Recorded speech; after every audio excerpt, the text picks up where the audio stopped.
Just like 3 years ago, when the first season of the famous Korean series Squid Game took the world by storm, this year has witnessed another explosion of excitement with the release of its highly anticipated second season, continuing the gripping story from where the first left off.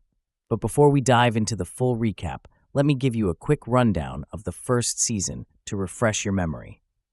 In the first season of Squid Game, 456 individuals burdened with overwhelming debt are invited to play a series of childhood games for the chance to win a life-changing cash prize. However, they quickly learn that losing a game comes at the ultimate cost: their lives. Seong Gi-hun, a struggling gambler and the central character, battles through the games, forming alliances and enduring betrayals.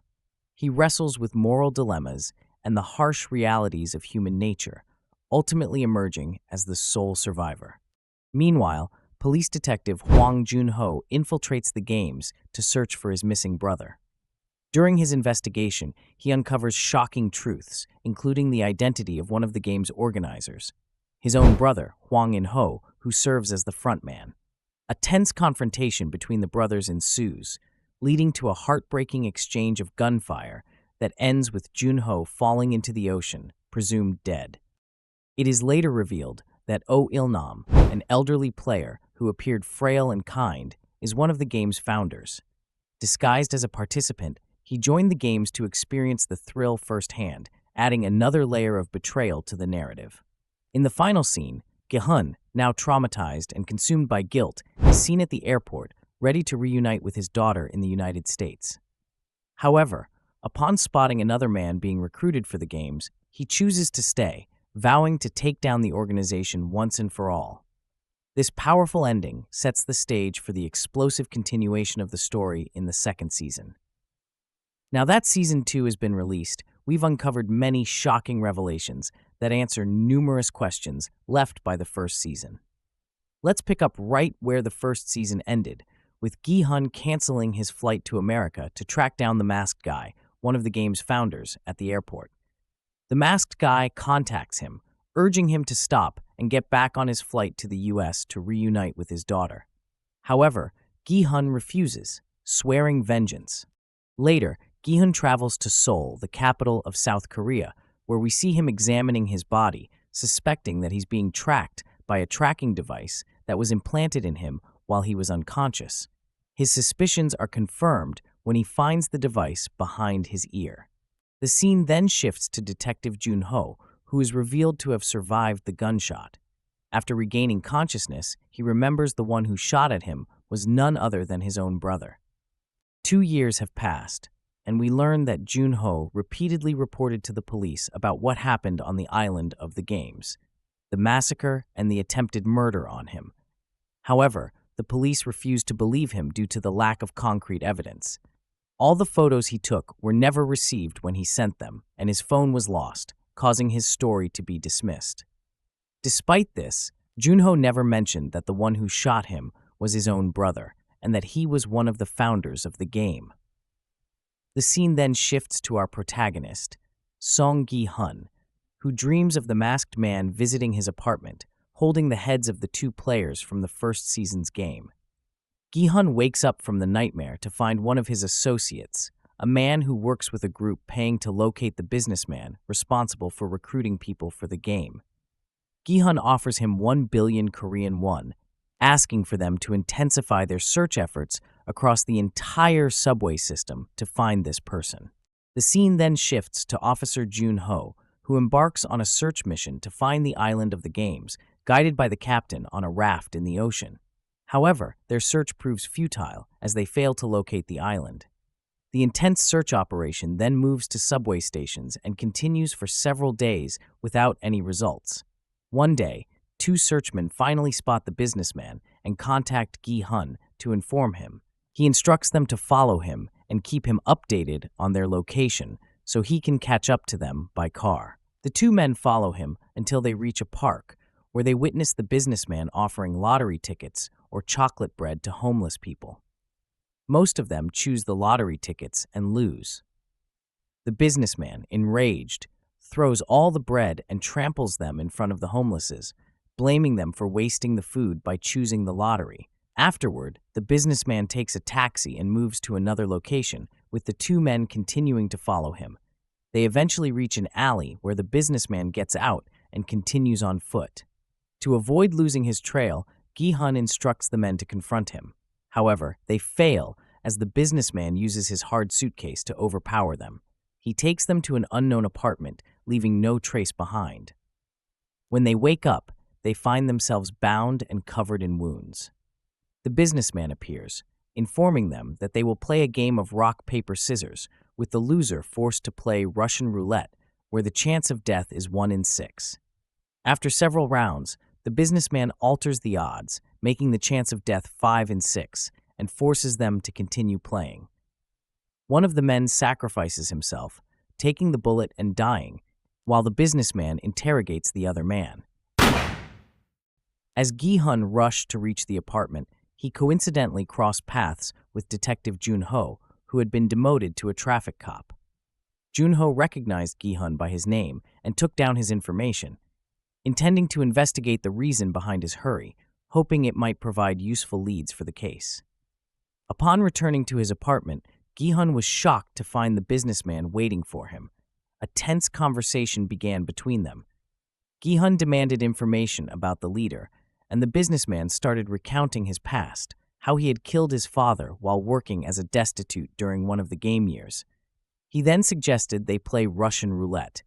Reluctantly, Gi-hun agreed, and by chance, the businessman met his death.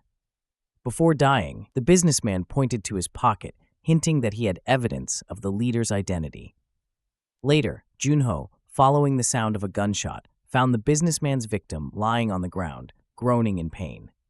Jun-ho freed him and continued on, eventually discovering Gi-hun standing over the businessman's body. Jun-ho ordered Gi-hun to surrender, but suddenly, the man Jun-ho had just freed appeared and knocked Jun-ho unconscious with a fire extinguisher, rescuing Gi-hun. When Jun-ho regained consciousness, he and Gi-hun spoke, discovering that they shared the same goal, revenge. Gi-hun then revealed the assets he had acquired with the game's winnings, all for one purpose, revenge. Among his possessions were numerous weapons and a group of trained men, signaling the start of their alliance. Later, we meet a young woman who we learn is a defector from North Korea. She left her daughter behind and has been trying to get her back from there, but without success. We later see her in her car, where a man approaches and hands her a Squid Game invitation card before walking away. She accepts the invitation, as she has lost everything and is desperately trying to save a sick little girl whose cancer treatment is too expensive. Gi-hun then goes to a nightclub where he meets In-ho, the founder of the game and the brother of the investigator. In-ho has a tracking device implanted in his tooth. Gi-hun is taken by two people dressed in the game's uniform to a limousine where he talks with In-ho. Meanwhile, Gi-hun's men follow the limousine in another car. However, they are ambushed by snipers who shoot out the tires, stopping them. Due to the failure of the operation, Gi-hun asks In-ho for permission to participate in the game again, with the secret goal of entering the island with the tracking device to locate it. In-ho agrees to his request, and in a surprising twist, gas is released in the limousine to sedate Gi-hun. It is then revealed that the president of the game was actually in the same car, in the front seat. We then see the North Korean girl, No-wol, preparing to join the game, dressed as one of the Pink Guard. Yun-ho began tracking Gi-hun's location. Gi-hun wakes up to find himself at the game's headquarters, with his old number, 456. In the tense and uncertain atmosphere among the new players, guards enter to escort them and take their pictures. Among the players, we see a mother and son who coincidentally meet in the game, and their relationship appears strained. There's also a YouTuber who encouraged his followers to invest in a cryptocurrency, which lost its value, causing many investors to lose money and harbor grudges against him, including some of the players. Additionally, there's a rapper who gained popularity among Squid Game fans. We also meet Gi-hun's old friend, whom he runs into by chance during the game.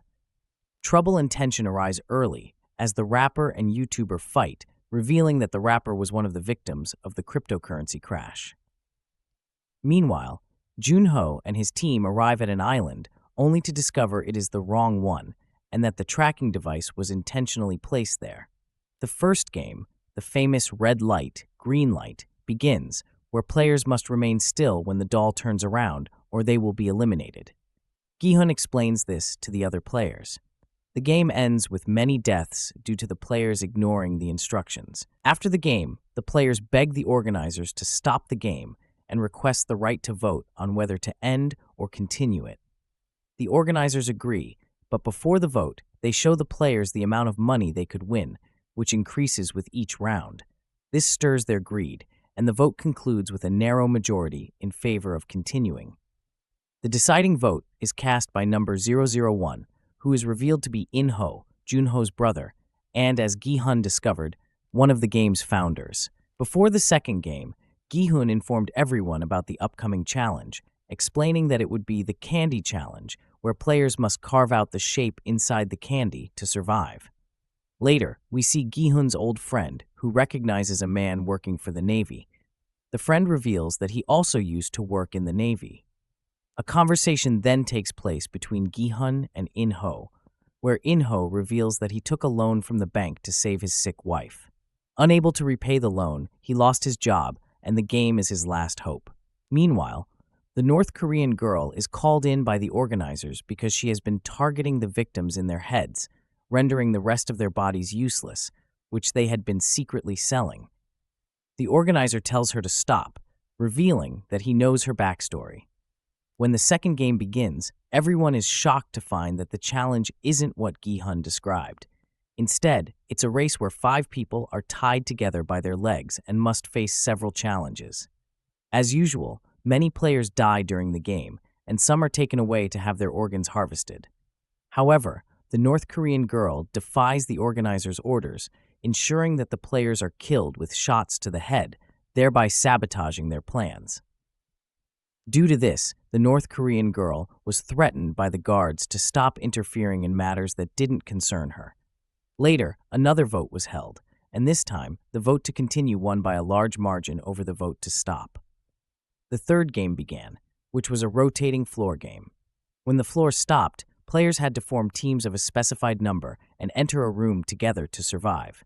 Anyone left alone would die. At the end of the game, players were told to form teams of 2, so Gi-hun teamed up with In-ho, the old game's organizer. They entered a room where they found another player.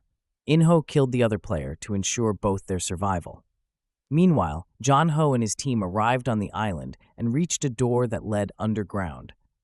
They tried to open it, but it exploded in their faces. After the third game, another vote was held, and it ended in a tie.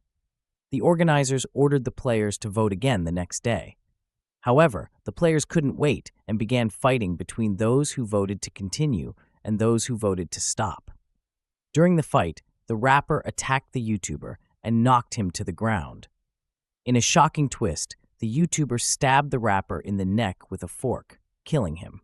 After the fight ended, the number of participants decreased significantly. The scene shifted to the captain piloting the ship, carrying Junho in search of the island. The captain was seen engaging in something mysterious when one of the men entered, only for the captain to kill him and throw his body into the ocean. It was revealed that the captain was working for Junho's brother, In-ho, and the rescue operation was not a coincidence, but a deliberate setup.